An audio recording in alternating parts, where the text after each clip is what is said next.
నిర్మల్ జిల్లా ఖానాపూర్ పట్టణంలోని TUWJ IJU జాతీయ కార్యవర్గ సభ్యులు గాండ్ల రాజశేఖర్ ఆధ్వర్యంలో ఖానాపూర్ యూనియన్ సభ్యులతో కలిసి ఖానాపూర్ ప్రెస్ క్లబ్ నుండి తహసీల్దార్ కార్యాలయం ఎదురు వరకు కూడా ర్యాలీ నిర్వహించి తహసీల్దార్ సుజాత రెడ్డికి వినతి పత్రాన్ని సమర్పించారు. ఈ సందర్భంగా వారు మాట్లాడుతూ టీయూడబ్ల్యూజే నిర్మల్ జిల్లా శాఖ ఆదేశాల మేరకు దీర్ఘకాలికంగా ఉన్న విలేకరుల సమస్యలు పరిష్కరించాలని, కొన్ని సంవత్సరాలుగా విలేకరుల వృత్తిలో కొనసాగుతున్న వారికి ఇండ్లు కేటాయించాలని తెలియజేశారు. ప్రభుత్వాలు మారినా, నాయకులు మారినా ప్రభుత్వానికి ప్రజలకు మధ్య వారధిగా ఉండి సమస్యలు పరిష్కరించే దిశగా ప్రభుత్వాలు తీసుకువెళ్లే దిశగా విలేకరులు తమ ఆదుకొని ఇండ్లు మంజూరు చేయాలని డిమాండ్ చేశారు.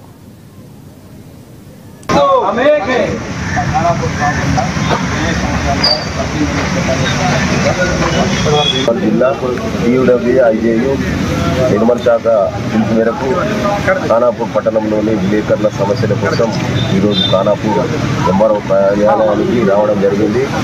దీర్ఘకాలిక సమస్య ఒకటి ఏంటంటే ఇంతవరకు ఖానాపూర్లో ఎవరికి కూడా ఒక్క ప్లాట్ కూడా ఇవ్వలేదు. సమస్య ఎందరో అధికారులు మార్పిడైనా, ఎందరో ఎమ్మెల్యేలు మార్పిడైనప్పటికీ తెలంగాణ ప్రభుత్వం వచ్చిందన్న సంతోషమే కానీ ఏ రోజు కూడా విలేకరులకు సమన్వయంగా సాధించిందన్నట్టు ఏమీ లేదు. అందుకని ఈ పిలుపు మేరకైనా కానీ విలేకరులకు ప్లాట్ ఇవ్వాలని ఐజేయు తరఫున డిమాండ్ చేసింది.